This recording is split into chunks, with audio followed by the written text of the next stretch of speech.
सभी साथियों को मेरा नमस्कार। मैं शुभम चतुर्वेदी हूँ। अभी इस समय हम मैत्री शरण जी गुप्त के निवास पर बैठे हुए हैं। मैं मध्य प्रदेश के राजस्थान बॉर्डर के नीमच ज़िले से आया हूँ और जब मैंने इस विज़न के बारे में फर्स्ट बार जाना था, फर्स्ट बार सुना और सर से मैंने बात की तो मेरी इच्छा हुई, क्यूरियोसिटी बढ़ी कि इस विषय को आगे कैसे बढ़ाया जाए, क्या हम कर सकते हैं। क्योंकि मेरा कार्य क्षेत्र इस प्रकार का था कि मैं इस विषय को खुल के नहीं कर पा रहा था। उस जो भी उसमें एक ऑब्जेक्ट जो मुझे लगे तो कुछ भ्रांतियां मन में थी। आज सर से मिला, बहुत सारे विषयों पर डिस्कस हुई। तो मेरा ये मानना है कि अगर हम आने वाले समय में एक अच्छा भारत चाहते हैं तो अच्छे वाले भारत के निर्माण की जिम्मेदारी हमारी बनती है। हम कैसा भारत चाहते हैं, कैसा हमारा भारत था, जो हमारी जिम्मेदारी है हम इसको कैसे निभाते हैं। सर अगर अक्सर बताते हैं कि हमें कुछ ज़्यादा नहीं करना है, हमारा मोबाइल उठाना है, हमारे मोबाइल्स में जो हमारे कॉन्टैक्ट हैं वगैरह उन लोगों को जोड़ना है। ये अक्सर बात करते हैं कि हमारे संपर्क में आए हुए हमारे नज़दीकी लोगों को जोड़ा जाए। वो इसलिए कहा जाता है कि एक अच्छी बात जब अच्छा परिवार का व्यक्ति उसका शुभचिंतक जब अपने खास लोगों को कहता है तो उसकी बात का प्रभाव होता है। जब अच्छी बात अच्छा व्यक्ति कहेगा तो ज़्यादा सर्कुलेट होगी। जिस प्रकार हम हमारे डिस्कशंस में पॉलिटिक्स के विषयों पर करते हैं या अन्य सामाजिक विषयों पर करते हैं, जो बेनतीजा होती है, हम उस पॉलिटिक्स डिस्कशंस के बाद लास्ट में यही कहते हैं कि यार हम क्या कर सकते हैं। तो हम क्या कर सकते हैं इसका हमारे पास ऑप्शन है।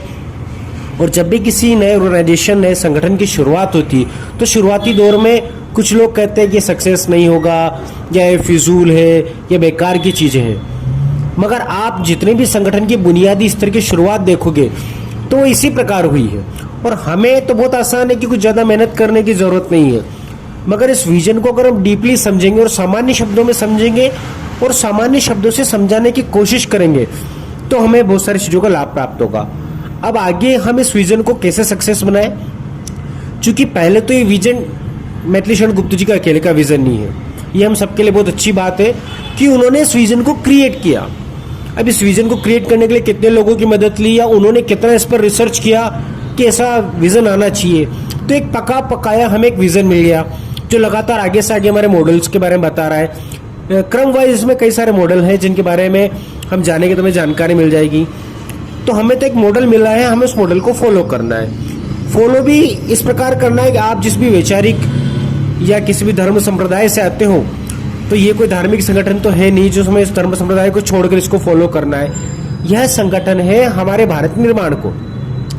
तो इसमें आप अपना क्या योगदान दे सकते हैं, कैसे योगदान दे सकते हैं, सर ने तो कई बार अपने वीडियोस में लोगों को बताया होगा। पर मेरा ये मानना है कि जब मैं आज सर से मिलने आया था तो सर चूंकि बाहर गए थे, 10 मिनट मैंने लोगों से चर्चाएं की, उसमें भी लोगों को पॉजिटिव रिस्पॉन्स आया। अपने संपर्क में आए हुए हर व्यक्ति से हमारी जो बेफिजूल की डिस्कशंस होती है, उन बेफिजूल की डिस्कशंस में कुछ क्षण भी अगर 2 मिनट भी हम इस मिशन को देंगे, इस मिशन के विजन को देंगे, तो हो सकता है कि हम जो चाहते हैं अच्छा भारत हो सकता है। लगातार इस मिशंस में क्रमवाइज तरीके से बताया गया है कि कैसे कैसे आगे हमारा मिशंस पूर्ण रूपेण शुद्ध रहेगा और शुद्धता के लिए कितने फिल्टर प्लांट लगे हुए हैं कि कहीं पर भी कोई गलत चीज आगे नहीं जाएगी। जो एक ऑर्गेनाइजेशन में क्वालिटी कंट्रोल का एक डिपार्टमेंट एक होता है और अपराध मुक्त भारत मिशन में हर सीढ़ी पर क्वालिटी कंट्रोल का डिपार्टमेंट है, जहां पर छनकर अच्छी चीज ही आएगी।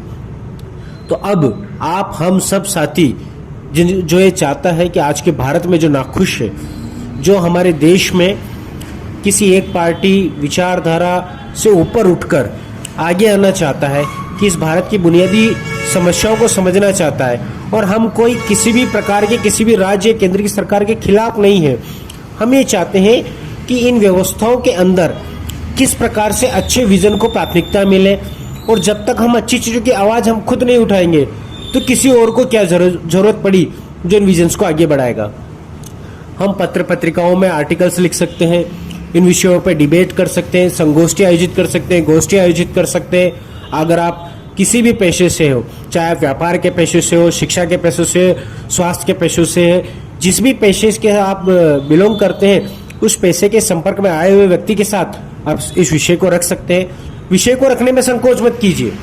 हो सकता है वो व्यक्ति इस विषय को पहली बार सुने, मगर उसने सुना तो है। आज वो सुनेगा, कल उसको जानेगा, परसों वो जरूर मानेगा। क्योंकि पूरे उद्देश्य में पवित्रता है और पवित्र चीज पर व्यक्ति अगर एक बार फोकस करता है तो अंतोतगत्वा वो उसको पाता ही है। तो हमें